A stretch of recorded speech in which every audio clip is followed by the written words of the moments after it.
Welcome to A Fork in Time, the alternate history podcast.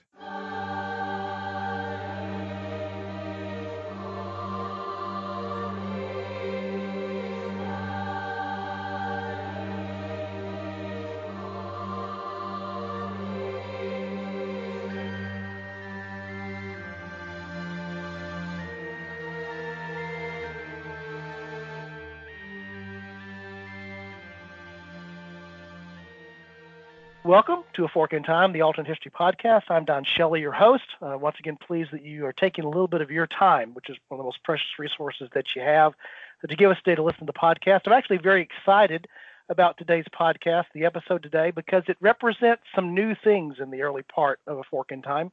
One of the things that it represents is one of the first times that we've actually had on a listener as a guest host. Now, we've had other folks on as guest hosts. For those of you that have listened to other episodes of the podcast, you'll know that I think some of our best episodes have been with our guest hosts.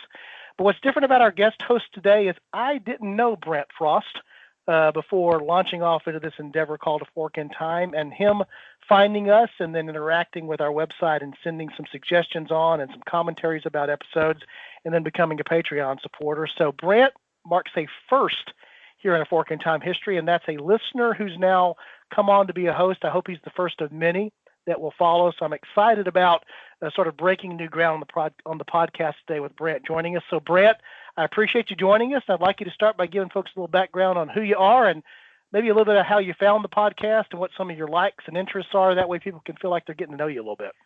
Well, thank you very much. It's great to be here, and I very much enjoy the opportunity. I've been a fan of science fiction, alternative history for many, many years, read dozens of books about it. I'm a great fan of history in general. I love just about any era of history, and particularly American political history. And this particular election, the 1940 election, is one of the most crucial in American history. And it's amazing some of the great historical events that were intertwining here and some of the great characters of the 20th century. If you were to write a book about this, as many have, and I've read several of them, it's truly a very gripping and dynamic tale. You have Roosevelt, Churchill involved in this. Of course, the British were very interested. You had Stalin, Hitler, Mussolini, and of course, I think the most interesting character in this story is Wendell Willkie, a man who went from being a registered Democrat and a corporate CEO to coming within a hair's breadth, becoming president of the United States. And his story is really amazing. Yeah, I agree with you there. Tremendous. The number of history is full of personalities. And a lot of times when we go back far enough in history, we don't get a sense of knowing the personalities as well because we don't have, moving pictures of them. We don't have audio of them, so we have to imagine them by how they're described, or still photos or paintings or that type of thing. And so one of the unique things about the early part of the 20th century is we begin to have these ways of accessing these personas, that's independent of just what people have written about them. But at the same point, as you will point out, this is a tremendously powerful moment in not just modern history, but just history in general. And to have all of these personas that are there being part of that makes it even more dynamic. And how much of what we know of his history now, the real timeline, is a result of them, or how much is a result of the forces that shaped them, and sort of understanding the two things between them, I think, is an interesting point of view. As Brant's already mentioned here, we're going to be exploring today on the podcast the 1940 election. And as you know, what we do on A Fork in Time is we look at that alternative history, the fork, taking the other path in history. And so the way that we've chosen to fork the episode today around the 1940 election is under the assumption that there is already in presence the 22nd Amendment. And for those who are not Americans who may be listeners, I know we have some international listeners as well, or for those that just need a refresher, Brant, what does the 22nd Amendment do in terms of allowing who and who cannot run for president? So that's a very good question, and this is going to be very interesting because this is 1940 we're discussing, but the point of divergence is 1789, because in 1788, when the Virginia Ratifying Convention was deciding whether or not to ratify the federal constitution proposed in Philadelphia, they proposed around 20 amendments, many of whom would become part of the Bill of Rights. But one of the amendments they proposed would not become part of the Bill of Rights. And that was a proposed amendment that would have stated, no person shall be capable of being president of the United States for more than 8 years in any term of 16 years. In other words, you could be president for 8 consecutive years, but then you'd have to take 4 years off, and then before you could have another bite at the apple. So it's a little different than the 22nd Amendment, which allows for a president to be elected only twice in their lifetime, but it does allow them to serve up to 2 years of their predecessor's term if they are a vice president and succeed at the office.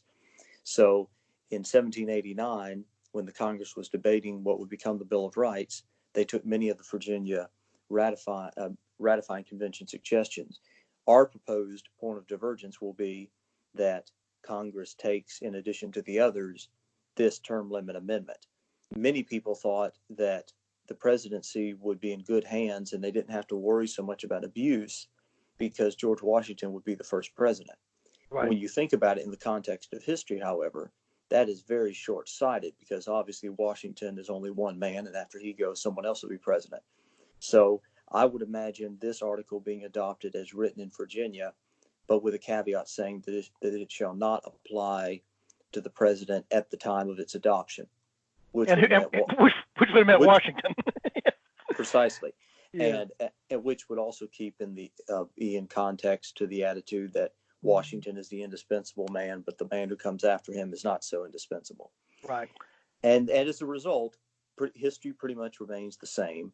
The only significant difference would possibly be in 1920 when Woodrow Wilson, who secretly wanted a third term, conspired behind the scenes to harm the presidential prospects of both his Secretary of the Treasury, William Gibbs McAdoo, and his Attorney General, A. Mitchell Palmer. And had that not been the case, possibly McAdoo or Palmer would have been the nominee for president in 1920 over James Middleton Cox. However, either one would have gone down to defeat to Warren G. Harding. The tide of 1920 was too strong against the Democrats. But Right. Other than that, history would not be changed that much. However, just one other thing, hypothetically speaking, if this amendment had been in place in 1963, Lyndon Johnson would not have been able to run for president in 1968, which would have dramatically altered the shape of the 1968 election without Johnson as a looming presence in that race. But that's a different point. Yeah, So, and perhaps an episode we'll explore later, because again, even though Johnson did not run in '68, he had the ability to run and made the decision fairly late in the process to precisely. Yeah, I will neither seek nor accept language. Right. You know, So you have John. So we have our point of divergence, and it's one of those nice ones that has virtually no butterfly effect until we get to 1940. Right. Bringing us. You can tell from my use of the lingo that I've read a great deal of alternative history, and so then we come up to two big questions. The first is obviously who will the Democrats nominate, if not Roosevelt, and then another corollary to that is, does the Republican primary change?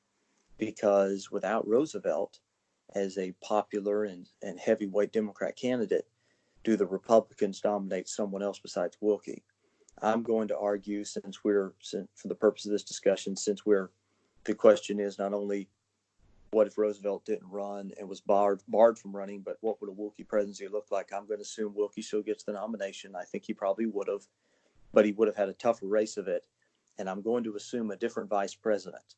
I'm going to assume that the convention deadlocked after 8 or 10 ballots, and Willkie had to make a deal with somebody. And the first guy who he was able to make a deal with was Arthur James, the very popular governor of Pennsylvania.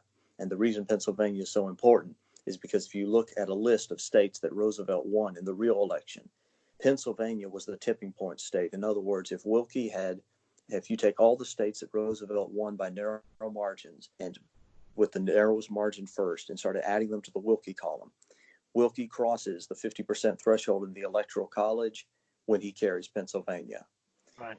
So you have a Willkie James ticket versus the Democrat Party, and now the question is, who are the Democrat candidates? There were 5 main contenders in 1940 based on Gallup polling done in the 2 years leading up to the convention. There was John Nance Garner, Cordell Hull, James Farley, Paul McNutt, and Senator Burton K. Wheeler. And of course, Garner was the main candidate in the polls going into 1940. Most people thought that the 1940 election would be fought between Garner as the Democrat nominee and Thomas Dewey as the Republican nominee. Both of them were leading in the polls. But what we saw, just like with Willkie having a late surge, Cordell Hull had a late surge in the polls in the real timeline. What would happen was Gallup would poll in the Democratic race, Roosevelt and without Roosevelt. In other words, they'd ask voters, who do you favor, Democrat voters, who do you favor for president? When Roosevelt was included, he had 70+%. Without Roosevelt considered, it was a real mismatch. But what we saw was up until the spring of 1940, Garner was the heavy favorite. And then there's a significant shift. And by the time you get to convention, he is now dropped to about 12%, and Cordell Hull is up in the 20s. Yeah, and one of the things that jumps out at me there, I know you shared that polling data. It's amazing. My background, as you can tell, Brant is very well read and very, very, very, very, very much a student of American political history, particularly presidential elections, but American political history in general. Is that as we now live in these what seems like interminable, never-ending 4-year election cycles for the presidency. It literally begins almost the day after the previous election. To be talking about March and April of the actual year of the general election, still being somewhat early, or just the timing differential there is one of the things that immediately jumps out to me. And I just want to mention that because a lot of our listeners may think, well, why were we talking about this in November of the year before? When we start, for example, we're having debates now in the United States for the 2020 election, and we're not even out of 2019 yet. It was a very different timeline that existed back then in terms of how fast things moved during the actual election year itself. Oh yes, and that was mainly due to the fact that the political party conventions actually picked the nominee rather than the primaries. The primaries were, most of the time, the primaries were not even binding on delegates in terms of pledges. Only about a dozen to 15 states did primaries. New Hampshire, Massachusetts, Pennsylvania, New Jersey, Indiana, Ohio, Illinois, Wisconsin, Nebraska, South Dakota, Oregon, California. No southern states other than Maryland and West Virginia conducted primaries in those days. And it was pretty much those states consistently. But the rest of the nation, including big states like New York, did not have primaries, or Texas. Right. But when you get to the convention, what you see in a name, two names I didn't get a chance to talk about. Jim Farley was basically the Karl Rove / David Axelrod / James Carville of the Democrat Party. I mean, he was the man, the ultimate political guru. He remembered everyone's name. He had helped mastermind FDR's ascent to the White House in 1932. He was appointed DNC chairman and served from 1932 until 1940. He was also appointed postmaster general, because in those days, postmaster general hired the most government jobs in the whole federal government. Talk about how small government was back then. The post office department had the most jobs, and they would be given out to loyal Democrats or loyal Republicans, depending on which party was in the White House. So that was the chief patronage job. Right. So he was postmaster general, but he wanted to be president himself in 1940. And with Roosevelt not able to run, Farley would definitely be in the mix. And you also have to remember that without Roosevelt sort of forcing the agenda, you have a much more contentious battle between the interventionists and the non-interventionists in the Democrat Party. And that's where Senator Burton K. Wheeler from Montana comes in. He was a progressive, a populist, a contrarian. He had bolted from the Democrats in 1924 to run on the Progressive Party ticket as vice president with Senator Robert Lafayette, former Republican from Wisconsin. So Wheeler was the most outspoken and well-known non-interventionist in the Democrat Party in 1940. And although he was old, and relatively older, Cordell Hull was 69. So, Yeah. Let's explore those terms a little bit too, just so for our listeners who may not be as familiar with it here.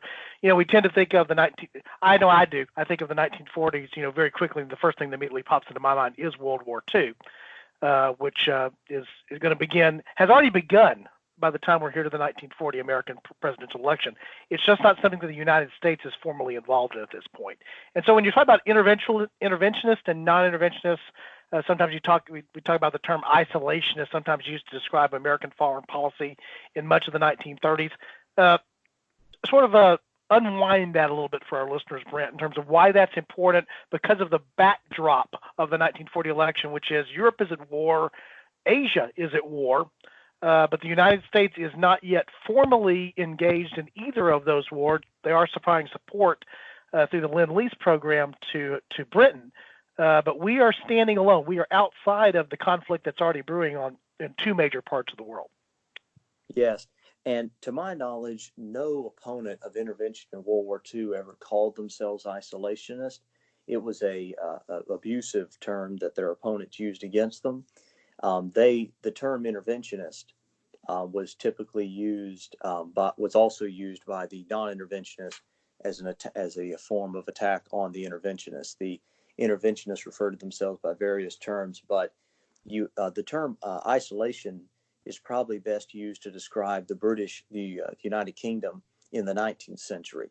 The Lord Salisbury, who was Prime Minister of Britain during the 1880s and the 1890s, described the splendid isolation that Britain enjoyed thanks to the English Channel, right, where they could stand aloof from European wars and conflicts and be able to choose which side to stand with, or neither side to stand with, based on their own interests, and have that flexibility. And of course, that applied even more so to the United States, being separated not just by a channel, but by a whole ocean from Europe. The Atlantic is an awful big English channel under that analogy. The Atlantic is the largest moat in the world, second only to the Pacific Ocean. Right. And what you had in 1940 were the America First Committee, which was formed, and it brought together a very wide coalition, a bipartisan coalition of people with varying different views. They all agreed that they didn't want the United States to join the war, but they didn't necessarily agree why they wanted to. For example, you had communists who opposed intervention into the war because Stalin had signed a pact with Hitler. On the other hand, you had breakaway communists who were in favor of war because they couldn't stand the obvious hypocrisy where Stalin had in 1939 said the fascists must be defeated, and then he signs a secret pact with Hitler, and all of a sudden the line out of Moscow is communism and fascism are compatible. But you had some communists, the Communist Party, who was saying not to enter the war because Moscow was directing that. You had old-style progressives and anti-Wall Street guys like Burton K. Wheeler and Republican Senator Gerald Nye from North Dakota, who looked back at World War I and saw it as an attempt by the big business interests in the East Coast to pull the British Empire's chestnuts out of the fire and to save their investments in British markets. And they said, never again will we send, Midwestern farm boys to save J.P. Morgan and the Rockefellers and the big banks on Wall Street. Right. You notice that many of the same sentiments that are expressed today are go all the way back to 1940 and even further than that. Then you had people like Charles A. Lindbergh, who was not political for most of his life. He was still a relatively young man in 1940. He wasn't even 40 years old yet. His father had been a congressman from the state of Minnesota, but he was not particularly political.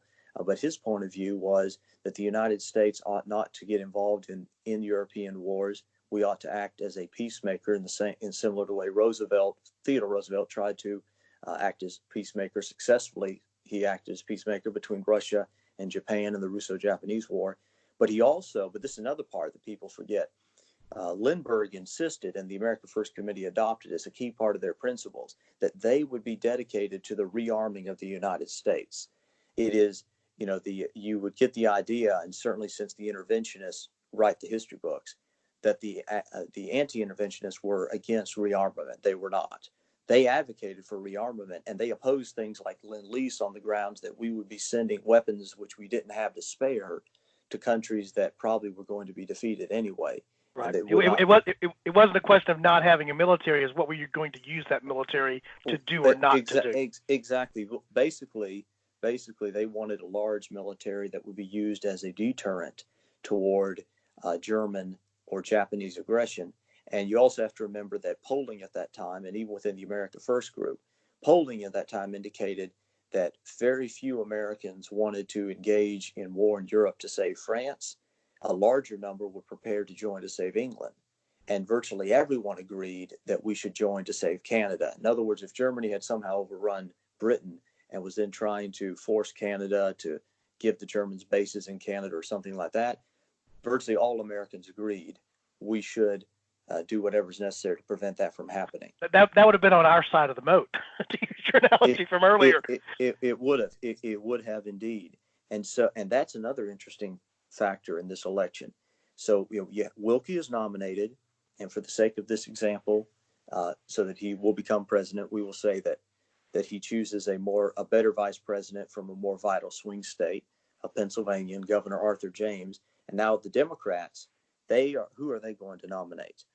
Cordell Hull was a good friend of Roosevelt's. He had served faithfully as Secretary of State. He'd been chairman of the Democrat Party. He'd been a congressman. He'd been a senator. His only real defect was that he was 69 years old, and going into a tough election and a potential world war, that would have been seen as a potential problem. The other problem is that he was from I was about to say Kentucky. He was from Tennessee.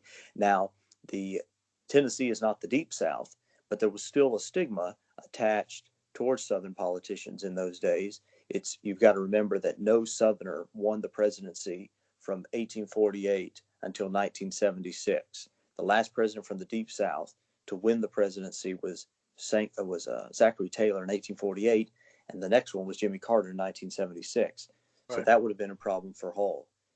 Then you have John Nance Garner, who has even more problems being from the South and being more of a conservative Democrat, although he'd been fairly loyal to Roosevelt's program for the first few years of his administration. Then you got Jim Farley, whose biggest defect is that he's never run for office before.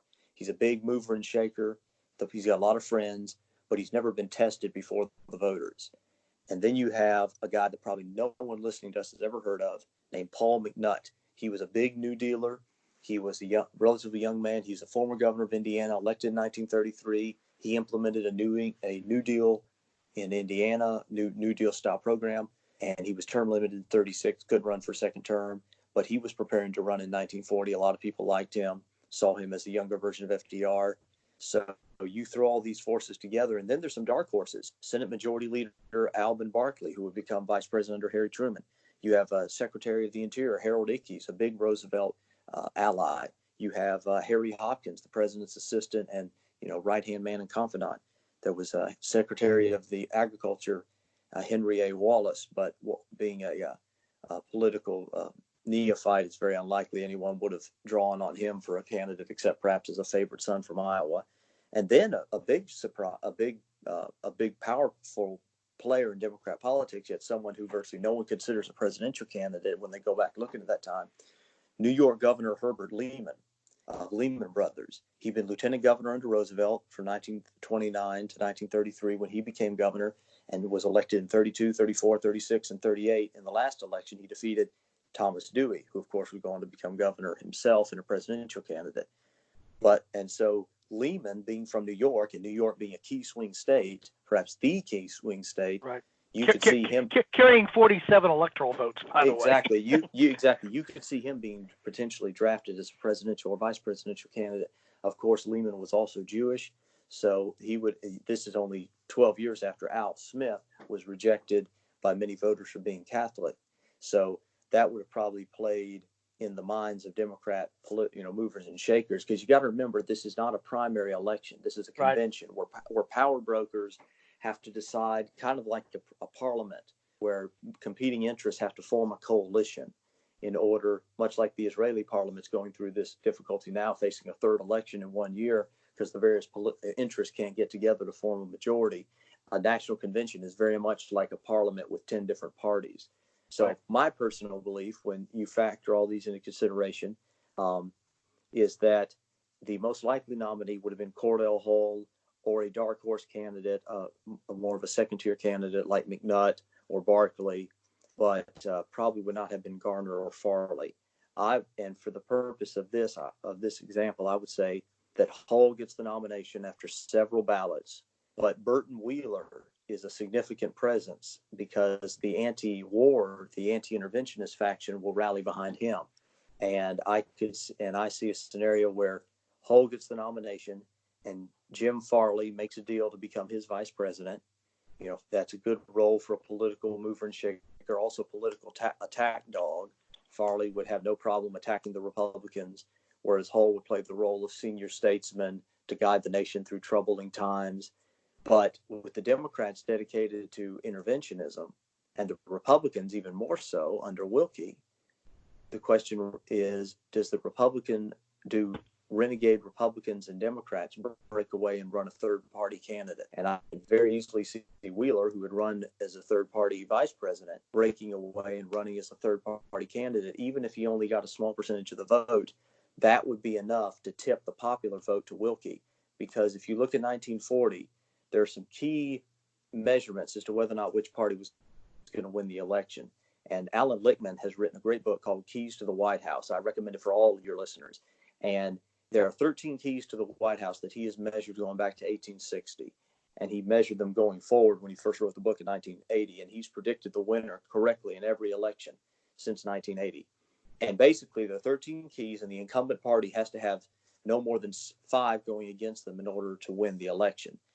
In the real election of 1940, there were only 2 keys going against the Democrats. But if you add the fact that they don't have an incumbent president as their candidate, if you add the fact they have a contentious primary, if you add the fact that they have a charismatic opponent in Willkie, who comparatively would be charismatic as opposed to Hull, whereas he wasn't as compared to Roosevelt, and if you add the final factor that an anti-interventionist third-party candidate runs, saying the American people deserve a choice rather than an echo between 2 interventionists, who could get at least 5% of the vote, and certainly that could have been done with a candidate like Wheeler. I imagine that Wheeler runs with Charles Lindbergh as his vice president.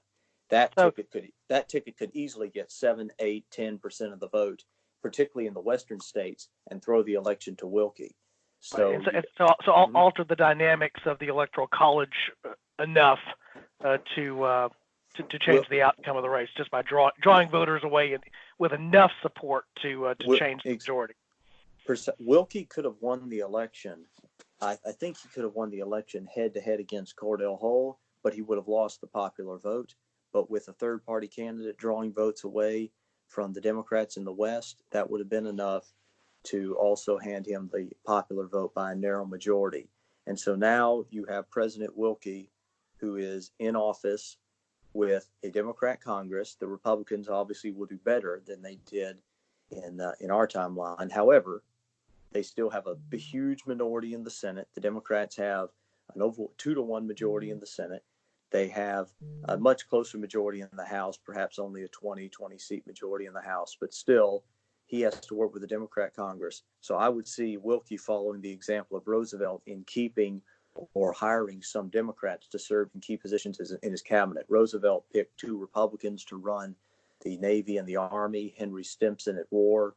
I say the Army, the War Department. Henry Stimson at the War Department, a former Republican Secretary of State, and Frank Knox, an anti-New Deal newspaper publisher from Chicago, as Secretary of the Navy. I would see Willkie offering Cordell Hull, provided the campaign didn't get too nasty, the opportunity to stay on as Secretary of State and form sort of a coalition government, and seeing him pick a Democrat to serve as Secretary of the Treasury. And there's another name most of your listeners haven't heard of, a man named Lewis W. Douglas from Arizona, who was basically Barry Goldwater with a D by his name. Douglas was an old-fashioned Jeffersonian Democrat. His father had owned several mines in Arizona. He'd been a congressman from Arizona in the 1930s. And as a very young man, not even 40, he was at the 1932 convention a supporter of Roosevelt's, actually considered as a vice presidential candidate before they picked John Nance Garner. And then he was appointed as OMB director, Office of Management and Budget, under Franklin Roosevelt. And he was one of those Democrats who was a conservative who was brought in as part of Roosevelt's new administration. It's a little known fact that many of Roosevelt's advisors in the early days were fiscally conservative Democrats who wanted to roll back some of the spending programs of the Hoover administration. And Douglas was was probably the leader of that group. He presented a budget that would be balanced, that would slash spending. But Roosevelt, of course, fairly quickly moved away from his initial conservative inclination and went to big spending. That caused a big rift with Douglas. He resigned about less than 2 years into office. He endorsed the Republican candidate in 1936, and he endorsed Willkie in 1940. So I could see Willkie bringing him in as Secretary of the Treasury. So you have Hull at State, Douglas at Treasury, he keeping Stimson at War and Knox at the Navy, and appointing Tom Dewey, his rival from the convention, as Attorney General. Perfect job for Wendell Willkie. Dewey. He's been a successful prosecutor and DA of New York and fighting the mobsters and various other elements. Even had a movie made about him, starring Humphrey Bogart as a Tom Dewey-like character. So now President Willkie's in office, and the question is, how does this affect the course of World War II? Yeah, and before we go there, and that's, I think, where we'll spend a good bit of the time here, we've talked here about the economic scenario. We talked about the two big backdrops that sort of sit behind the 1940 election. There's the looming tensions, the concerns about war, entanglements in Europe, entanglements in Asia. But this is also the back end. I would often been argued, I tend to hold to this point of view that the thing that actually brought the Great Depression to an end was World War II, because it changed and altered everything, production, how business worked, everything else. So the real catalyst that ends what we know as the Great Depression is actually World War II. But the Great Depression, unlike any other, there have been other economic panics and other economic recessions and crises in American history, but the Great Depression gets the name of the Great Depression because it was a very monumental challenge to capitalism. And you even mentioned some of the things that were going on there with ideas about communism, socialism globally. Those took root to a great degree in the United States just because of how severe the Great Depression was. That's why it actually came to the forefront, was on the stage. Well, that's true. And there's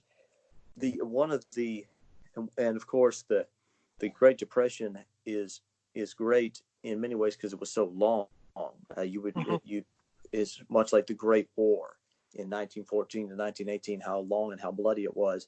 The economy in 1929, when it first had the slump, it needn't have lasted as long as it did. The economy there were a couple of what looked like recoveries from 1929, 1932, but one of the reasons is that the government policies that were implemented were kept harming the economy rather than helping it. In fact, one of the scenarios, which I think would be also interesting to explore, is what if Calvin Coolidge had served a third term? And the historian Paul Johnson, who's written many great books, History of the Modern World, History of the American People, many other great books, he wrote in his History of the American People. He believes that had Coolidge been in office, he would have basically done what Harding did in 1921 during the great panic and the depression, really, of 1919 and 1921. Basically, Harding and his cabinet secretary of the Treasury, Andrew Mullen,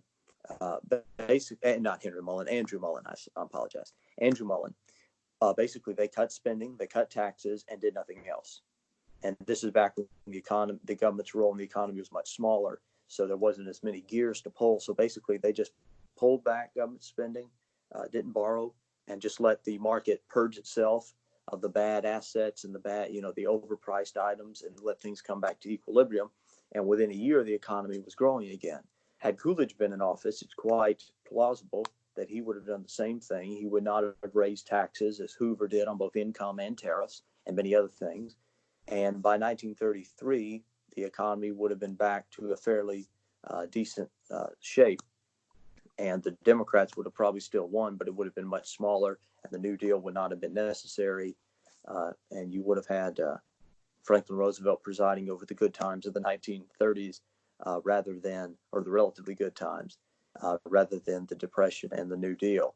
So that's a experiment there. And also I'll say this: historians have for many years thought that the Great Depression was ended by World War II, but some more recent research and work has brought forward a different hypothesis, that basically the Depression really didn't end. The market didn't really recover until after World War II, when Truman slashed spending, didn't cut taxes so much, but basically took off the wage and price controls, cut spending, and basically allowed the free market to get back to doing what it's best at.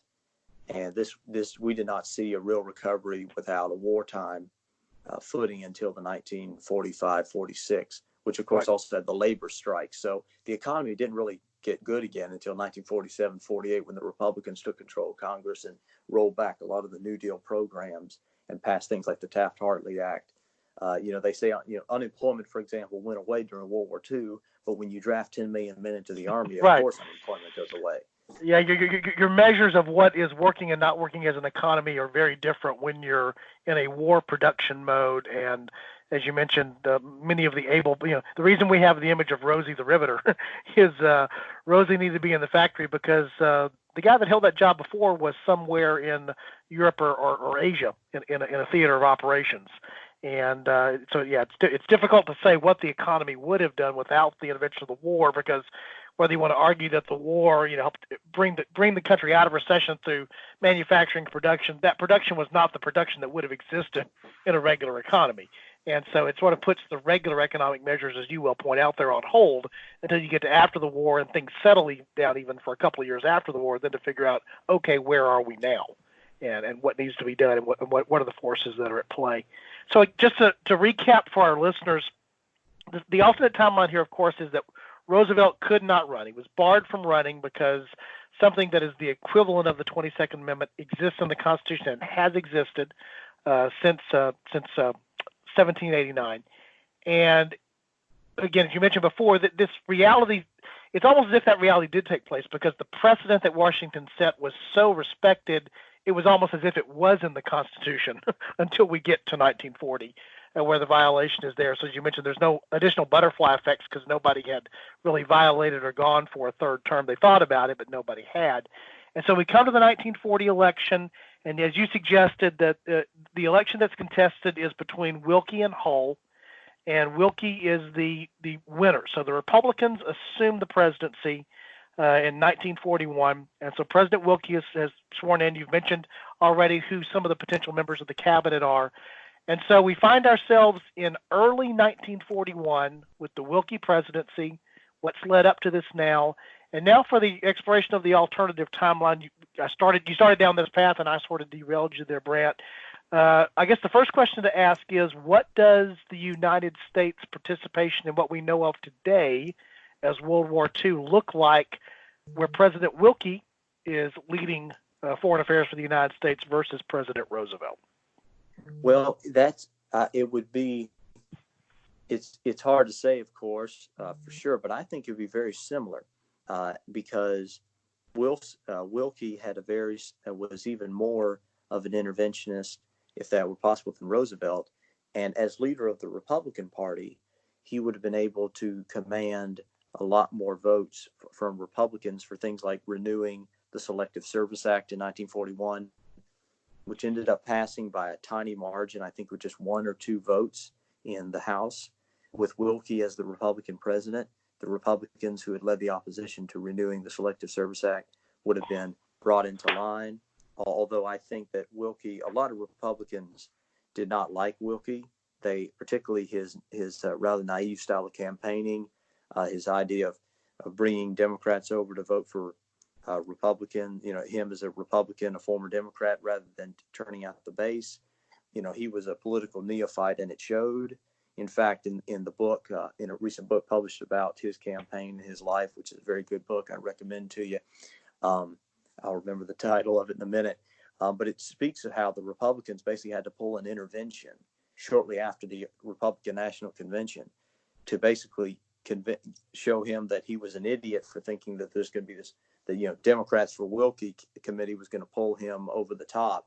They had to get serious. They had to organize. They had to turn out the faithful. Otherwise, there was no hope of winning the election. So I can see Willkie having to make his peace with congressional Republicans. But on the other hand, as we've seen with President Trump, he also was an outsider. But winning is a great way of unifying your party. So there would be some hardcore isolationists and a few, moderate isolationists or non-interventionists who would kick their heels a little. But I imagine Willkie would be able to pull most of the rank and file along with him. So we have the Selective Service Act renewed. We have a continued escalation The one question that would be interesting is, would Willkie pursue the same path as Roosevelt in terms of seeking to provoke, depending on your view of Roosevelt? One school says that he was actively poking at the Japanese, trying to get them to attack us first in order to provoke a war, which hopefully he could hope to widen into Europe and go after his real enemy, which was the Germans. I think that that's probably giving Roosevelt a little too much credit for sneakiness. I think the historical record is pretty clear that he was actively seeking to provoke Germany to fire the first shot, but the problem was the Germans wouldn't take the bait. Yeah, in fact, one of the interesting things here, we were talking off podcast about a podcast that I think is an interesting historical podcast. Dan Carlin produces a podcast called Hardcore History. If you're a hardcore history buff, it's aptly titled for you. You will like it. He goes after it hard. He's very articulate, and he's very good. And actually, one of the podcasts that he has out now relates to the rise of Japan in the pre-war period.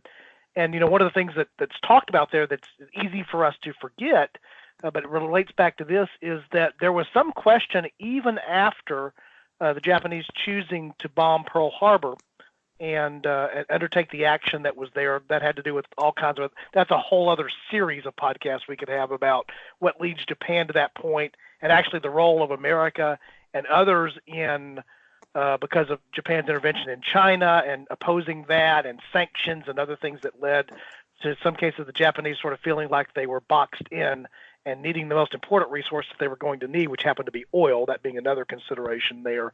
But one of the things that people forget is we almost immediately assume that, well, of course, the attack at Pearl Harbor is from the Japanese, and of course then we went to war with all of the Axis powers, with Japan, Germany, and Italy. But it was in fact an open question that if Germany had not chosen to declare war on the United States, which they did in support of Japan, I think that declaration actually was around December 11th. So it's been 4 or 5 days after the December 7th bombing at Pearl Harbor. Is one of the interesting what ifs of history is if Germany had never declared war on the United States would have definitely gone to war with Japan because of being provoked by the surprise attack there on Pearl Harbor. But would the United States have been as willing to go to war against Germany, who has not declared war upon it or provoked it in any way? Well, precisely, and that historians have wondered at that. In perhaps one of the largest, that is quite possibly the biggest what if in terms of Hitler's career as a wartime leader, is why did he declare war on the United States? The only thing perhaps asked more is why did he invade Russia when he did? Right. I think, but I think that that declaring war on America is probably the biggest question that is asked, even more than invading Russia. And there were plenty of people after the war who said he had made a mistake, generals who talked about how that was a mistake. But at the time, if I remember my history correctly, at the time, no one advised him against it. And that needs to be remembered. So while it's certainly possible that he would not have declared war, he didn't have any advisors telling him not to do it. Today we say, well, that was transparently a stupid thing to do, yet none of his generals or his advisors advised him against it. And of course, by that time, Hitler was getting less and less receptive of advice he didn't like. Right. But still, if it was such a bad idea, nobody, brought up the bad idea. So it's definitely something that we have to remember as students of history and alternative history. We have to try the best we can to go back and place ourselves at that moment in time, putting aside the fact that we know what's going to happen. Right. We have to try to put ourselves in the boots. Our hindsight is always 20/20 because we have the benefit of hindsight. We have to try to put ourselves in the boots or the shoes of those who were there. And I don't think that Willkie would have been extremely different from Roosevelt in terms of the lead up to December 7th, 1941, except that since he was more anti-New Deal and would have had an administration with a lot more businessmen and Republicans in it, they would have tried to cut back a little on some of the excess spending of the New Deal and redirected that toward military projects, and also would have had a lot more Republican style businessmen and Chamber of Commerce types who were better at organizing things and fewer, social experimenters than from the New Deal days, which would have probably made for a more efficient administration early on in terms of war preparation. And also, this is more after the war, but there were a lot of people in the Roosevelt administration who were either sympathetic toward the Soviet Union or were outright spies for the Soviet Union, passing information law. Of course, the most famous is Alger Hiss, but there were others like Harry Dexter White, who worked very hard for Moscow's interests, and countless others, such as Whittaker Chambers, who later recanted his communism and was actually instrumental in bringing down Hiss.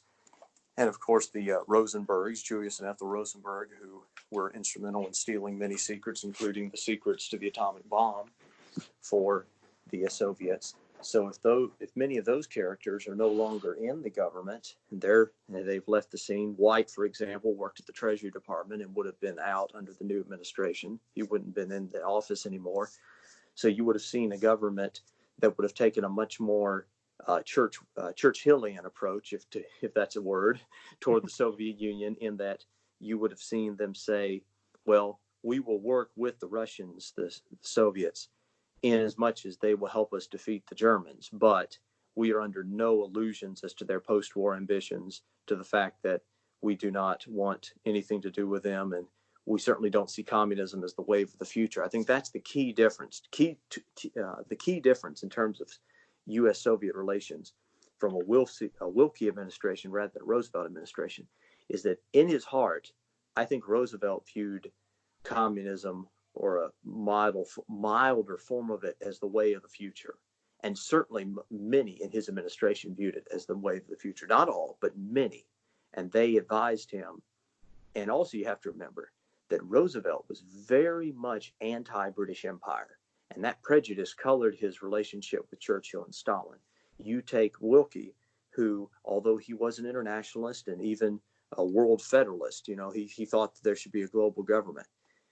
From my reading of him, I don't see his opposition to the British Empire as being as strident as Roosevelt's, he would have been much more anti-communist. So that would have been significant in that many of the bad decisions that were made by the Roosevelt administration and many of the secrets that were stolen by communist agents, those things would not have happened under a Willkie administration. So we get to 1941, we get to the attack on Pearl Harbor. The war begins, very similar. And one thing which we have not talked about is, would Willkie have kept on all of the generals and admirals leading at the time of Roosevelt's leaving office, including the Chief of Staff, General George C. Marshall? Would he have been retained in his post or replaced by someone else, like, for example, a recently retired Army Chief of Staff who was the most popular general among Republicans, a general some people may have heard of by the name of Douglas MacArthur?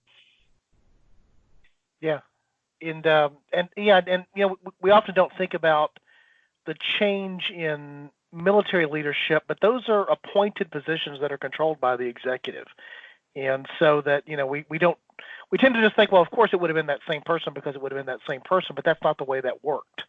And so would that have made a difference? I mean, Marshall certainly, the role that Marshall played. In fact, one of the interesting things I mentioned in the other podcast, Carlin talking in the Hardcore History podcast, about one of the most unimaginable things in so many ways that actually happened during World War II between the United States and Great Britain was the willingness to place their troops under the command of generals or leaders from the other nation, which was, when you think about it, is not I guess in very, very, very modern terms, some of the coalitions, like the coalition in the Gulf War, things like that. But this part of the reason you never saw the Germans and the Japanese fighting together that way was it's hard to imagine a Wehrmacht division placed under a Japanese general, or vice versa. I mean, that just wasn't going to happen. And so the leadership matters, and how that worked out would have mattered. And you're right, George Marshall and Douglas MacArthur are very different personalities with very different skill sets coming into the role, and how that might have played out, not in necessarily the local theater actions during World War II, but what the general strategy was overall could have been a different outcome. Yeah, indeed. I think that Marshall would have probably been retained in his post. He had done a good job of organizing through 1940, and seeing his and it's generally not good to change horses in midstream when you're in the middle of preparing to fight a war. And having passed the reins from one president to another, it probably would have been enough horse switching in midstream for one president. So I would imagine Marshall would remain in his position. However, I think that MacArthur would have certainly been recalled to active duty as he was under Roosevelt, and probably would have had a slightly better connection to the White House. Not necessarily because he and Willkie were friends. I don't believe they were, but he would have had many friends in the new Republican administration who remembered him well, and he would have had a lot more allies rather than begrudging allies and or pseudo opponents, semi-opponents, as he did in the Roosevelt administration. Right. So, but that probably would not have been enough, though, to save our gallant men on Bataan and Corregidor. And MacArthur still would have been boxed into a corner and forced to evacuate.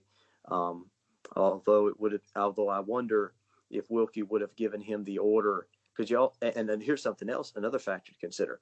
One of the reasons that historians believe that one of the reasons MacArthur was not relieved of duty after the surprise attack on Manila, where the Japanese were able to destroy most of MacArthur's Air Force on the ground on December 7th and December 8th, was that as the leading Republican general in the country, Roosevelt could not afford to remove such a distinguished American general. He needed to bring the nation together.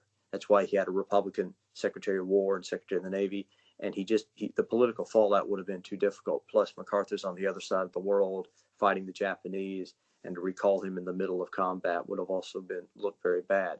But you got to ask yourself, if Wendell Willkie's president and he doesn't feel that same need to be bipartisan, would he have relieved MacArthur of command and brought him back to the United States in disgrace?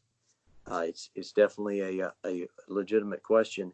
And the whole course of the war could have been very different in the Pacific, because whatever people think of MacArthur, there's no questioning that he was a brilliant strategist, and I believe the most brilliant American general and success in terms of both his mental and just military success that this nation has ever produced. If you look at his success in isolating the Japanese first he fought against superior odds in the New Guinea campaign in 1942. He had the tactical and strategic insight to not stand on the defensive and wait for the Japanese to invade Australia, which would have been a horrible thing.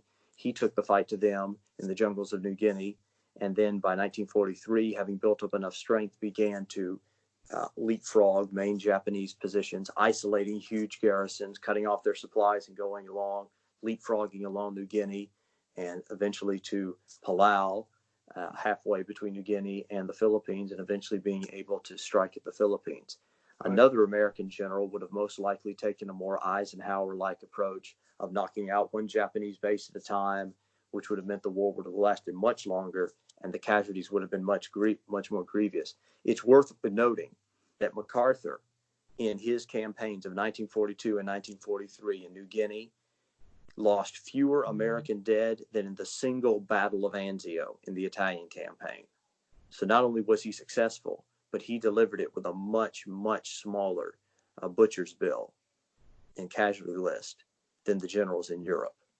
And the other thing that people agreed, the other thing that people forget is the policy under Roosevelt during World War II, because of the deal that was struck, the Atlantic Charter, the other things that were produced as a result of the early days of planning for the Allied activities, was that it was a Europe first approach.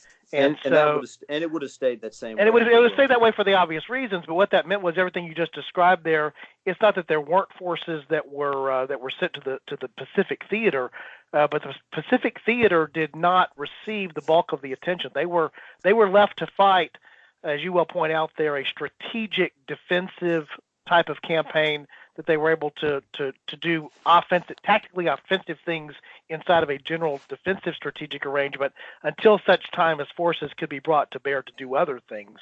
And that required more delicate, certain amount of delicacy in terms of the skill of a commander to be able to do that. That is absolutely correct. As I recall, I don't recall the exact number, but in terms of the munitions and the manpower available to Europe versus the Pacific, I believe that that the Pacific got either between 10 and 25%. I know it wasn't more than 25, and it might have been as little as 10. I think it was closer to 20 if I remember correctly. But in other words, for every tank, for every munition, every bullet that went to every 4 bullets that went to Europe, 1 went to the Pacific. Right. So MacArthur was definitely in a more difficult position, and there were other able generals out there, but MacArthur was fairly unique in his way of approaching warfare of the generals of the Pacific. So, like I say, had he not been there, you would have seen a much longer, more costly campaign throughout the Pacific campaign. But I'm going to assume that the Republicans would have stuck by him, even if Willkie might have wanted to get rid of him. They would have realized it would have been bad to recall a general who's actually facing the enemy in the field. So the Pacific remains pretty much the same. And really, I would say most of the war remains the same. Of course, that's a dangerous thing to say. I'm sure there are many military history buffs who could point out very specific things that only a Roosevelt would have done in terms of generals hired or fired. And we'll be sending in comments to us for this episode. Right. But assuming that it remains roughly the same, we come to 1943, and here's where it really gets neat. Willkie had an interesting relationship, interesting in quotation marks, with Madam Chiang Kai-shek, and I'll leave those of you, your listeners with a more amorous frame of mind to read the history on that. But suffice it to say that Willkie had a very great interest in the Far East, in China, and its future as part of the democratic world. So he would have definitely taken a greater interest in what was going on in Asia than a President Roosevelt would have. But also, you got to remember that Wendell Willkie has the distinction, him and his vice presidential candidate in the real life, Charles McNary, of being the only 2 men, the presidential ticket, to die within the 4 years of their campaign. McNary died in 1940, I believe, early 1944, and Willkie died in October, I believe, of 1944.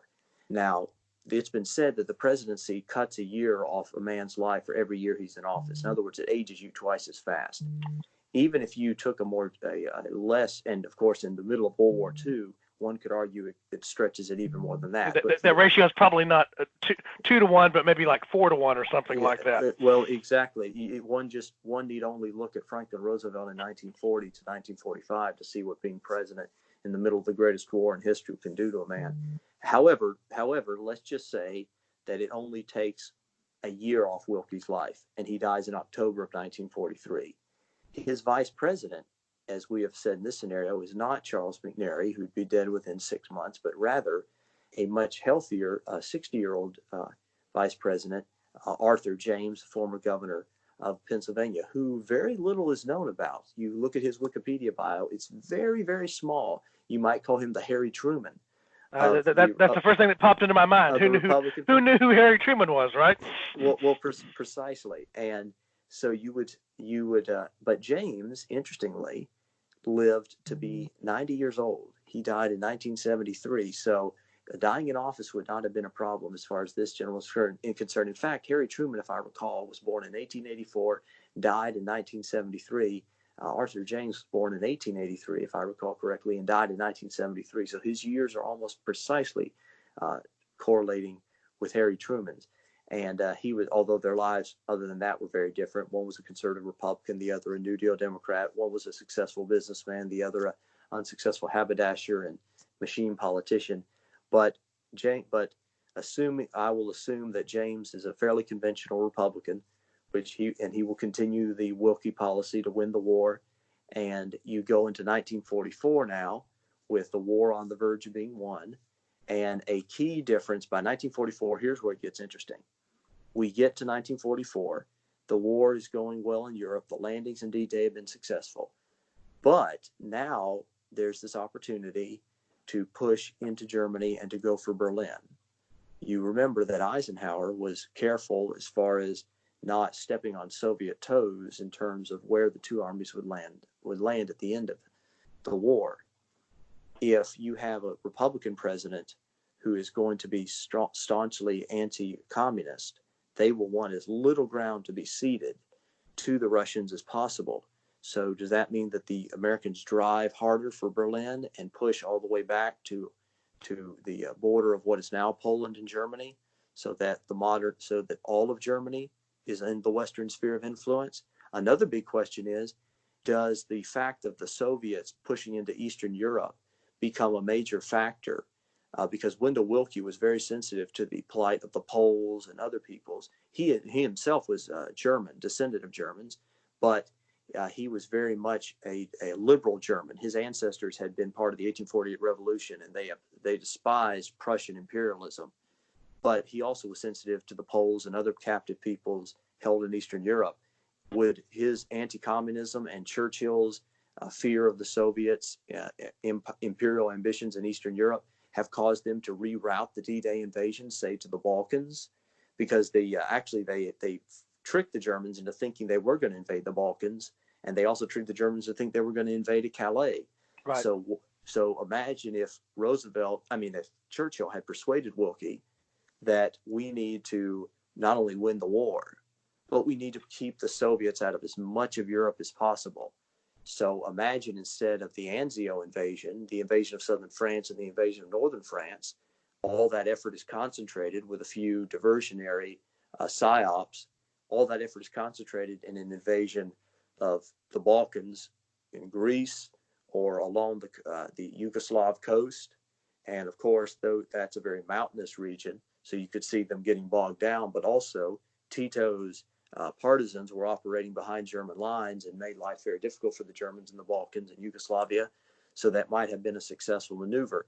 I doubt they would have sent as big an army in there as they did to D-Day, but it's very possible that a invasion force, perhaps twice the size of the force that invaded southern France, pushes into the Balkans in early 1944 and makes some headway in driving up into Bulgaria and through Greece and Bulgaria.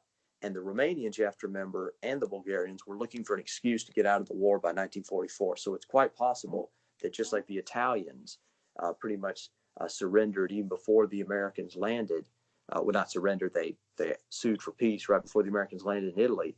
You could see Bulgaria and Romania breaking with the Germans in early 1944 if the Allies landed a big army in Greece and started pushing north into the other weak Axis powers. So imagine a scenario where the Balkans, the Soviets are kept out of the Balkans. The Soviets push into Poland, spend most of the time pushing into Poland, pushing harder for Berlin, which means they get to it earlier. We get to around the same line as we do on the Elbe, because some of those divisions that would have been used in the Western Front are used instead in the Balkans. So we find ourselves in a scenario now where Romania, Bulgaria, Yugoslavia are under the Western Allied influence, and Poland and East Germany are under the Soviet influence.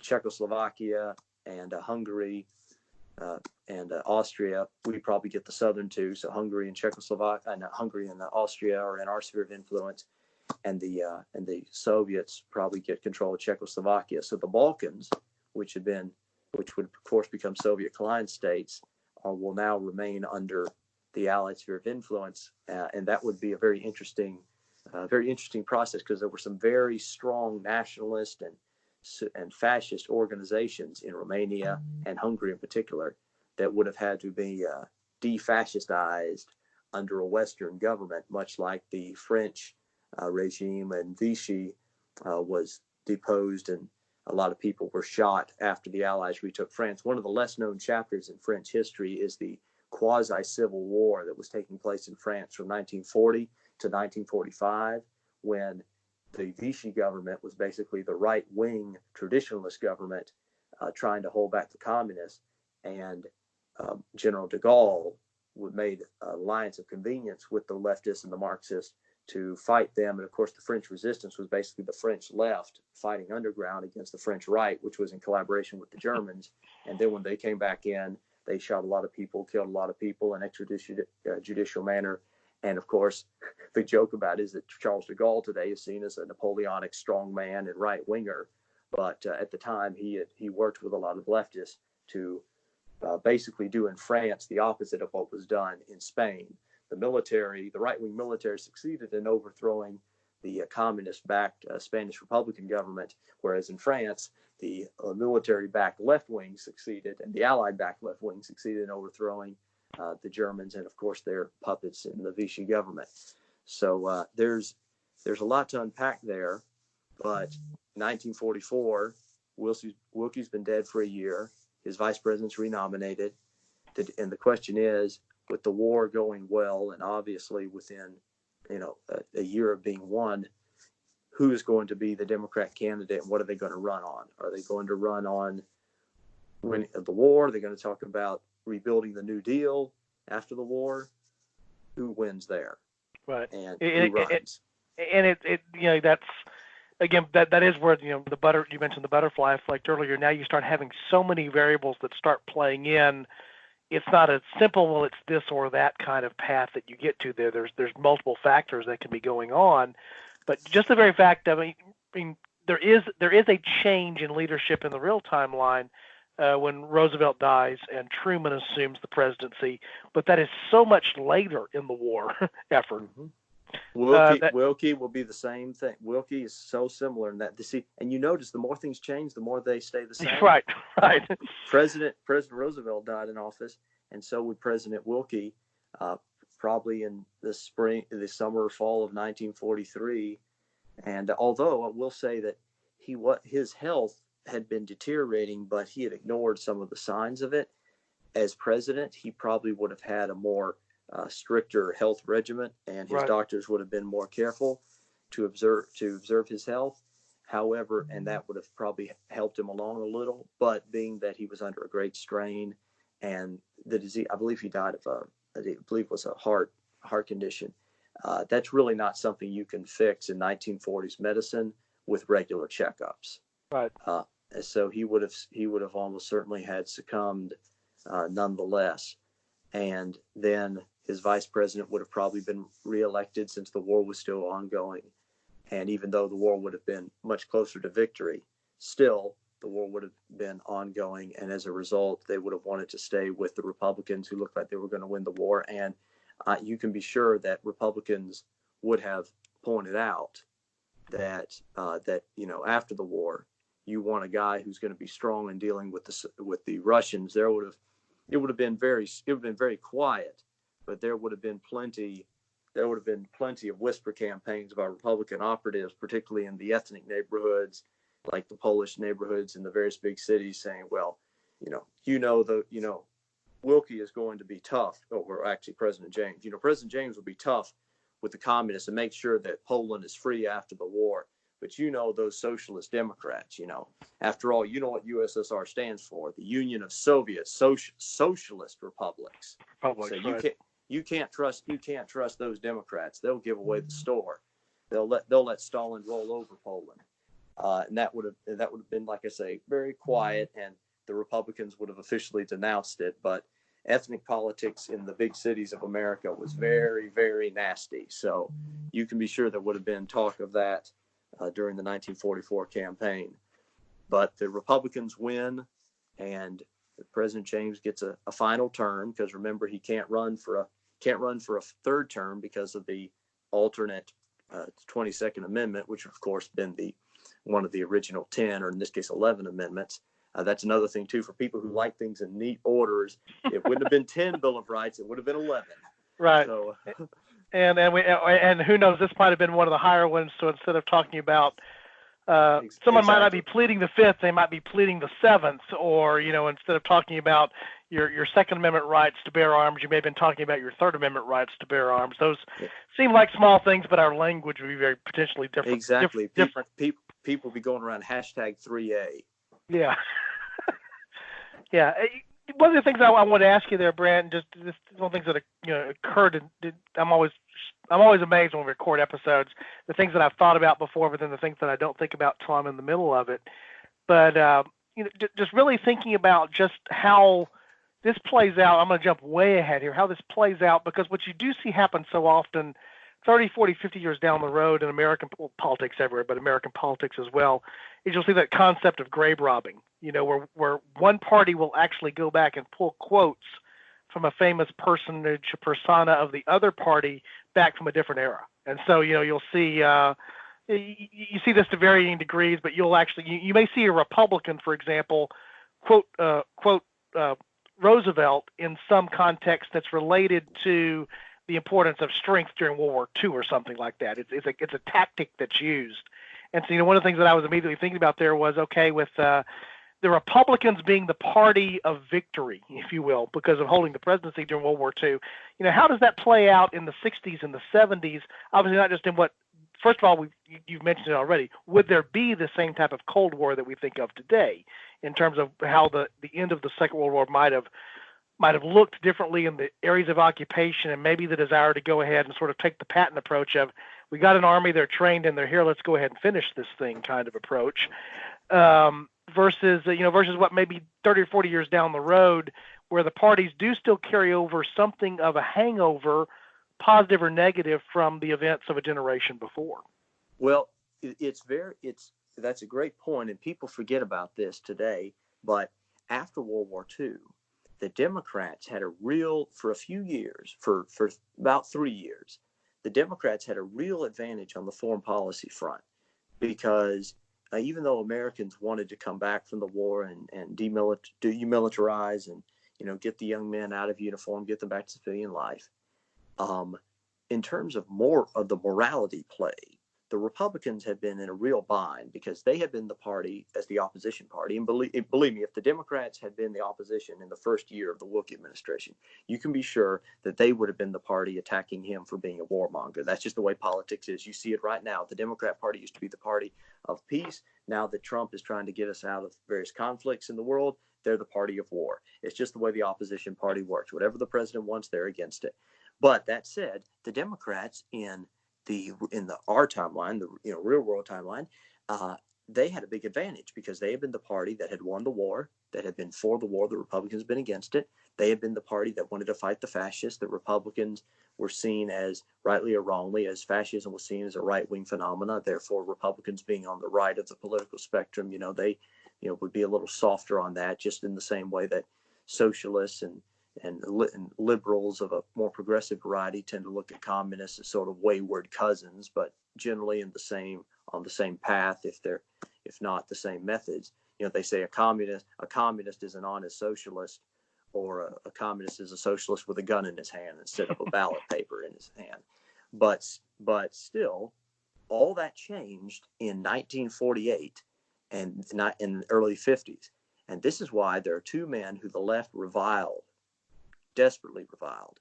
One of them died too young to be able to rehabilitate himself, and the other was able to do so to some extent. And those two men, of course, were Richard Nixon and Joseph McCarthy. Because of those two men, the Democrat Party to this very day has a foreign policy and macho deficiency problem, which they are very conscientious of.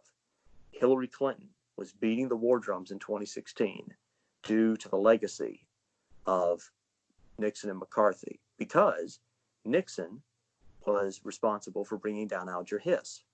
Harry Truman was a dedicated anti-communist, but he was also a very big partisan who couldn't stand to admit that he had been, sheltering communists or communist spies. He didn't know Hiss was a spy or a communist, but he just couldn't give the satisfaction to the Republicans. And so they didn't cooperate as well as they should have. And as a result, it became more and more of the idea sinking into the American people that if you want to fight the communists, you can't really trust the the Democrats like you can the Republicans.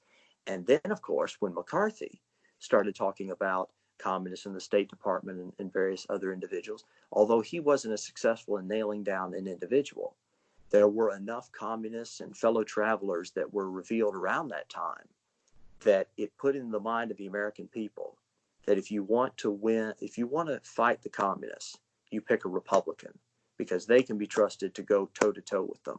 And to this day, the Democrats have never been able to fully shake that reputation. Now, in this scenario, the Republicans have won World War II, so you can't call them soft on fascism. They're also standing up against the Soviets in the post-war era, which is the most interesting part, because you think about the post-Soviet, you think about the post-World War II world. If the Allies have pushed into the Balkans, that means there's no need for a Marshall Plan to Greece and Turkey, and because the Allies will be controlling the Balkans. We'll control Romania. We control Bulgaria. We have Greece. We have Yugoslavia, which would probably be similar to what it is now, run by Tito, but more of a social democrat variety Tito rather than an independent communist as he was. And of course, Albania, which was run by militant communists, would not be run by communists, and neither would Hungary. So these nations would be in our sphere of influence, which means, of course, number one, the Soviets will be more on a hair trigger in terms of defense in depth. The big reason Stalin pushed into Eastern Europe was to give him a defense in depth against a future German or Western Allied attack against Russia. Well, now the Allied border is in Romania, just just a couple hundred miles from Kiev, and right on the border of Ukraine. So they're going to be a lot more hair triggered, a lot more prone to be more belligerent. But no Marshall Plan means that there's a lot less foreign aid budget, a lot less attitude towards spending on foreign aid. Also, NATO would have probably still been formed, but it would have been of a slightly different variety because President James would probably have been far less of a globalist, a world federalist than Willkie, and he would have been more influenced by senators like Robert Taft, who would have advised less of a permanent commitment in Europe, more of a one step at a time. Sure, we want to ally ourselves against the Soviets, help the British or the Germans, but we're not going to commit ourselves open-endedly to whatever happens. I mean, what if in 20 years from now, the Germans provoked the Soviets and they're in the wrong, and now we're committed ourselves open-endedly to fight on their side? That was the point of view of the Taft faction. But another big factor is a lot of people in the Truman administration were working to help Moscow, people like Harry Dexter White and Alger Hiss, and also helping them in places like China. It's quite possible that China would never have gone communist under a Republican administration, because one of the big factors in that was that the United States withdrew its funding from the government in China. It's a little known fact that Chiang's government finally collapsed when we basically pulled the financial plug, hyperinflation set in, and they weren't able to pay their bills. If the United States had continued backing them financially, Chiang could have held on and possibly won the war, or at the very least have a sort of a DMZ arrangement where perhaps southern China, south of the Yangtze River, is under his control, and northern China and Manchuria is under the control of Mao. But we certainly would not have had Red China, and there would have been no issue about who lost China. Right. So by 1948, the Democrats would get back into power, but it would be a very different Democrat Party, where the Democrat right, the conservative Democrats, are a lot more ascendant, have a lot more respectability. There's certainly no stigma of being communist appeaser or coddling communists like Hiss on the Democrat Party. And so the Democrats would have been, the Democrat liberals and leftists like Henry A. Wallace would have been far more open. But on the other hand, there would have been conservative Democrats who would have been much more anti-communist. So I think that would have a major impact on American foreign policy, and that the leftists would have been a lot, in some ways, more emboldened within the Democrat Party, but also would have had less influence overall, because the Republicans would not have exposed Democrat, soft handling of communists. Yeah. Well, the last things we'll sort of cover here as we sort of bring things to a close. Something tells me we're going to revisit in future episodes of the podcast some of the what ifs that flow off of this, because there's so many.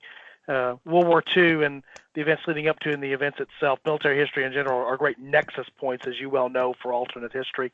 But I want to ask the question, Brant, and ask you to sort of focus on that. So imagine we now have, as we've already talked about, it's a Willkie Win in 1940, but by the time we get towards the end of World War II, it's a James presidency because of Willkie's health and him dying while in office.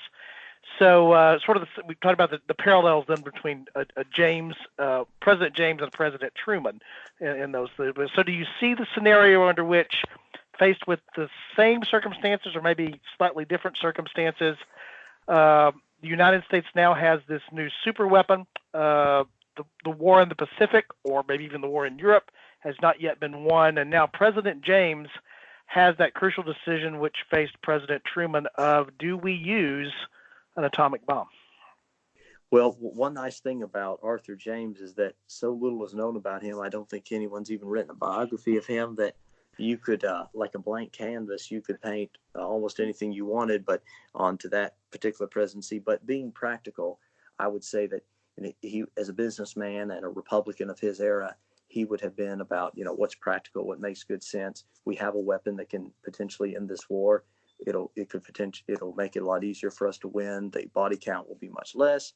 Therefore, absolutely, let's use it. I mean, there's no second thought about it. Republicans are typically stereotyped, rightly or wrongly, as being the party of efficiency and what makes common sense, rather than sentimentality and what's the more emotional or moral thing to do. You could picture a liberal Democrat agonizing over, is this the right thing to do? And just a Chamber of Commerce Republican coming in saying, what do you mean is it the right thing to do? We're going to kill Japs. Drop the bomb. Drop 10 of them if that's what it takes to win the war. So I don't think that would have been a problem at all. But as you say that, I just remembered in 1946, the Republicans had a big wave here in the reaction to the Democrats. With a Republican administration, you would not have seen that. You would have seen the Democrats have a good year in the midterms and win Congress, hold Congress. They probably would have held it during the entirety of the 8 years of the GOP administration. But that also would have meant, most likely, that a certain young lawyer from Southern California would not have defeated Congressman Jerry Voorhees down in Los Angeles. And of course, we all know that I'm talking about Richard Nixon. Now, Richard Nixon was a very ambitious young man, and chances are he probably would have gotten into office eventually in some form and probably risen to high office, perhaps the presidency. But the absence of him getting into office right when he did, the absence of the Hiss case, since Hiss would be a ex-FDR administration official rather than an existing administration official, and the fact that the Democrats would have been in office in 1948 and going into 52, there's no Korean War, which means there's not really a need for a general president like Eisenhower. Eisenhower probably never becomes president, or if he does, it would perhaps be in 1948 as a Democrat, and Richard Nixon doesn't get anywhere near the White House for the foreseeable future, perhaps ever, because the butterfly effects of that at this point are just too massive to comprehend. Right. Right. Does John F. Kennedy even become president? Right. Yeah, you point out very well there. It gets to the point where you get two things that are happening. The variables are so many you can solve the equation almost any way you want to. And then to your point, for some of the characters and personages that we have in history, we know so little about them, relatively speaking, because of what they did not have to do, that you can almost then make the case for anything that you wanted them to do. The blank slate concept, I think, is a very good way to look at that. The thing that caused me to prompt me to ask that question more than anything else is, if you look back on the decision that Truman made to drop the bomb, there were a lot of factors going into that. One of them being obviously weighing the balance between the loss of Japanese life, in this case even civilian/military life, as a result of dropping the bomb, compared to the loss of American life and actually executing an invasion of the Japanese mainland, where you see numbers there, conservative numbers there of losses for American forces, maybe perhaps being as many as 1 million men. Yes. And you can make arguments for even more. And certainly there's the precedent for looking at how the Japanese fought defensive actions just in terms of their mentality as Okinawa. a people. Yeah, exactly. You look at that and you go, that was not even a mainland island that was there. But the other thing that's often argued there, which I believe is a true point, is that Truman makes that decision, and part of the timing for that is to draw the war to a close quickly before the Soviets do declare war on Japan to sort of, and actually, I guess they'd already declared war on Japan, but they start wanting to take action after the end of the war in Europe. And Truman is looking to stifle their influence in the Far East. Well, that's a good point. There's an argument that says that Truman wanted the Soviets to know that we had a bomb and were willing to use it. But that is one of the very interesting parts at the end of the war there that and there's been a lot of scholarship about this. Oliver Stone did a documentary about it, and I'm not suggesting Oliver Stone is a great reliable source of history, and there's always two sides to this, but his interpretation of various new papers that have come to light in the Japanese military and political records and cabinet minutes basically indicates this. The Japanese by 1945 were willing to give up, provided we guaranteed the life of the emperor and something like a decent post-war future. However, the United States was not prepared to negotiate on that basis. Basically, the Japanese were asking that we not kill the emperor. Right. And we were not prepared to make that deal. Of course, it turns out that under Douglas MacArthur's excellent stewardship and basically being the viceroy of Japan, we did not, in fact, do anything against the emperor, and were able to successfully leverage his respect among the Japanese people to make them into an ally and to defame them as an imperial power. However, the Japanese didn't know that at the time, and they would refuse to surrender without that guarantee. Now, here's the tricky part. People think that the atomic bomb ended the war, but these documents that have been uncovered in the last 10 years seem to indicate that it was not that was not the bomb. It was the Soviet Union. And here's why. The Japanese had not been at war with the Soviets since a border skirmish in 1939. They had a non-aggression, non-attack policy. It served both interests. The Japanese didn't want to have to fight the Soviets while they were fighting us, and the Soviets didn't want an enemy on their flank when they're still fighting the Germans. Correct. The Japanese wanted the Soviets to intervene as the arbiter of a peace between them and the United States. The Soviets led the Japanese to believe they would do such a thing while they were building up their forces, transferring several million men and countless thousands of tanks and trucks from the Western Front to the Eastern Front. They were waiting to invade Manchuria, but they led the Japanese to believe they would make peace. They would be peace brokers. So the Japanese are being firebombed by Curtis LeMay's Air Force, the incendiary bombs destroying the Japanese paper houses, just incredible devastation, even more than an atomic blast. You got to remember, the atomic bombs were much weaker than modern nuclear weapons. And at the end of the day, when you see the devastation of places like the firebombing of Dresden, the firebombing of Tokyo, the atomic bomb doesn't look all that terrible. I mean, the people who are looking at it basically say, okay, I got one bomb that can do the damage of 1,000 incendiary bombs. So I drop one bomb on the city, or I drop 1,000 on the incendiary bombs in this other city. Doesn't really matter. People still die. Places flattened. Doesn't really make much difference. So they didn't have that same thought about nuclear weapons as we have today. So the Japanese get bombed at Hiroshima. They still don't surrender. And why would they? The effect is not all that different than what happened at Tokyo, and many other places. So we bombed Nagasaki. They still don't surrender. Now we got a problem. We only have 2 working bombs. What happens if they still don't surrender and we got to bomb them again? Well, we can't. We have to go back to regular weapons. But shortly after Nagasaki, the Soviet Union invades Manchuria. Now the Japanese know they have no one to arbitrate for them, and worse, it now becomes a race against the clock. Do the Americans invade Japan, or do the Soviets? The Americans might dethrone the emperor. The Soviets definitely will dethrone the emperor. So at this point, the Japanese cabinet says we have to throw ourselves on the mercy of the Americans. And they made a wise choice. Right. But one could argue that had the Americans agreed to the Japanese request for life of the emperor, the bomb would not have been necessary. Or if the Soviets had gotten in the war sooner, the bomb would not have been necessary.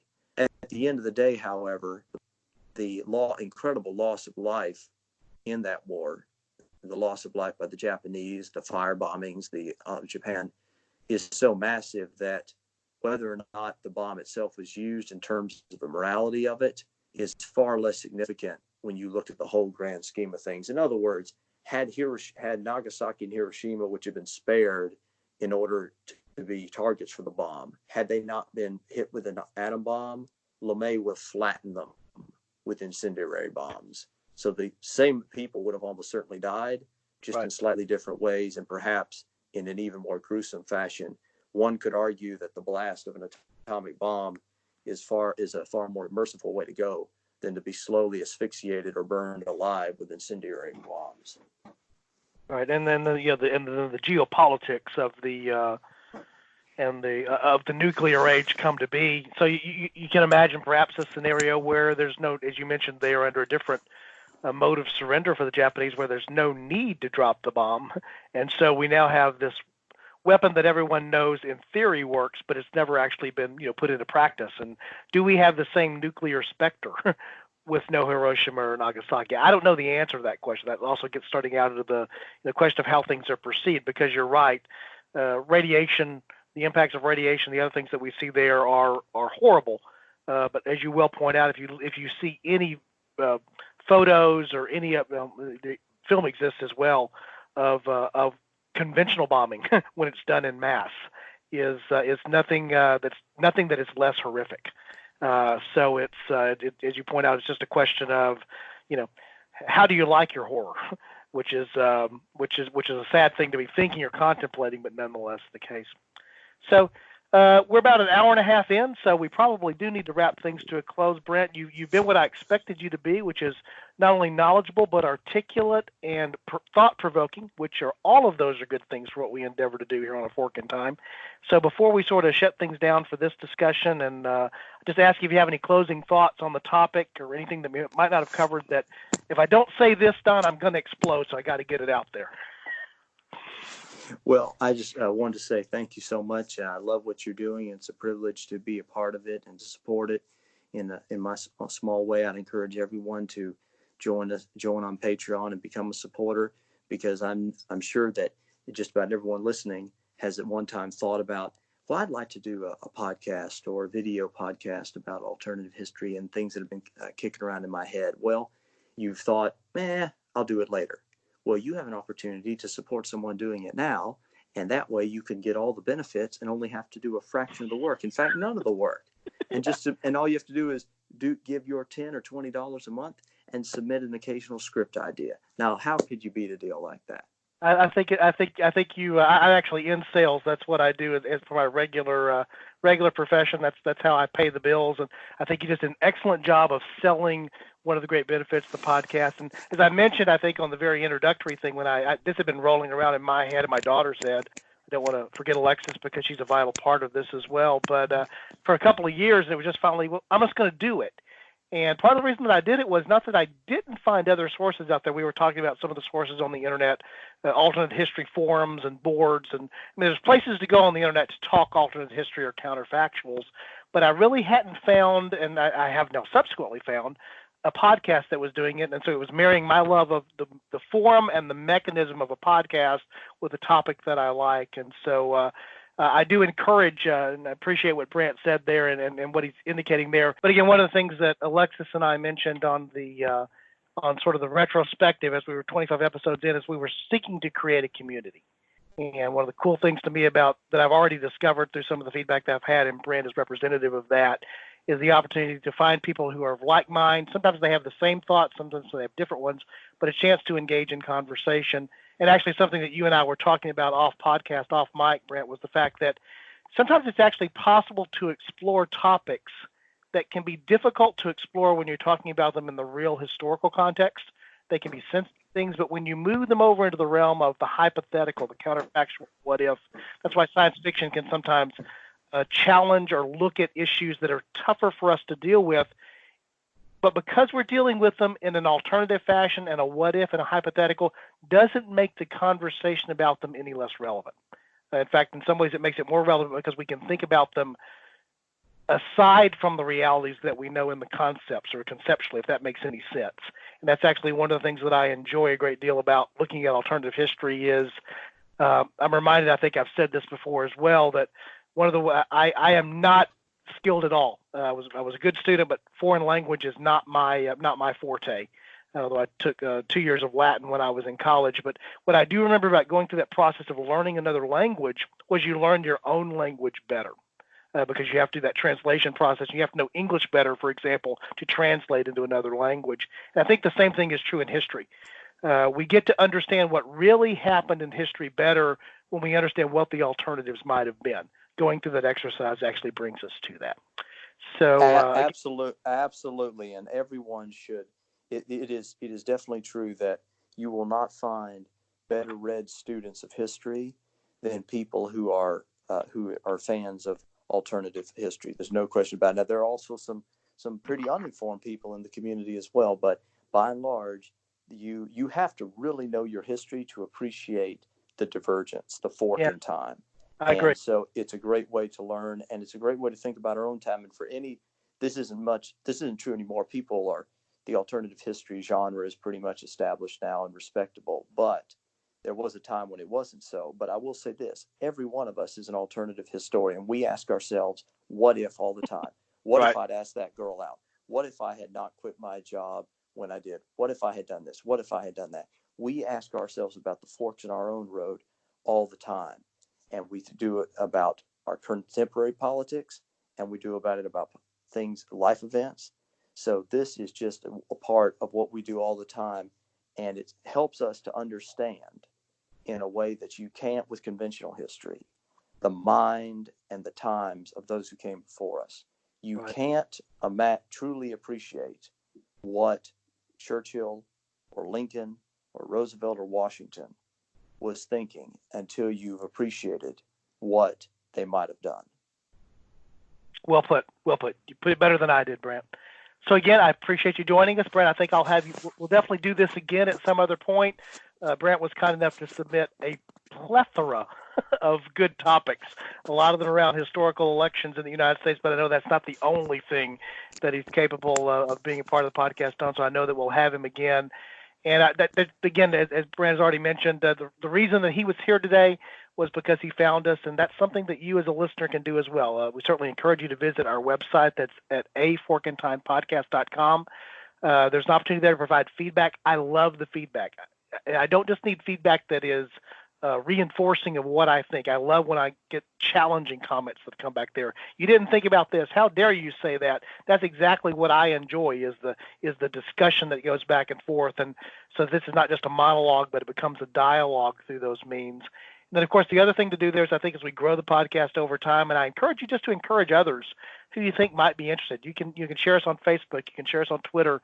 Various items of social media that was there that my daughter is not here, but she would tell you because that's what she does in her real life job.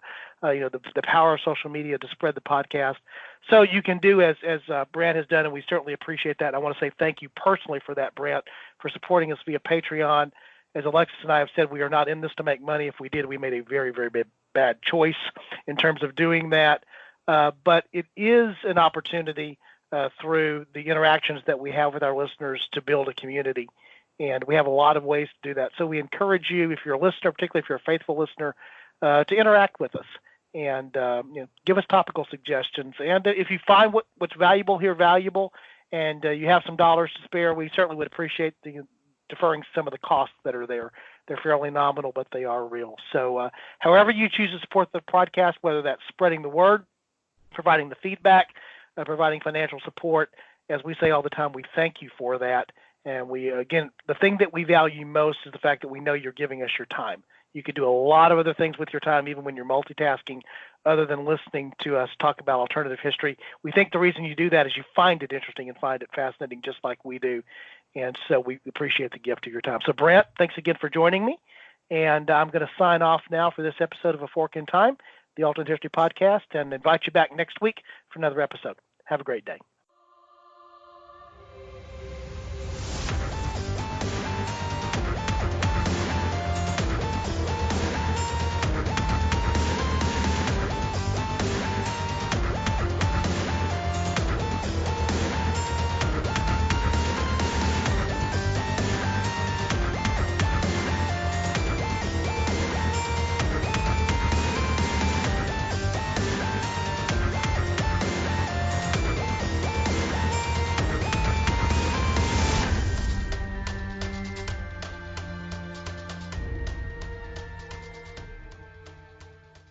Thanks for listening to A Fork in Time, the Alternate History Podcast.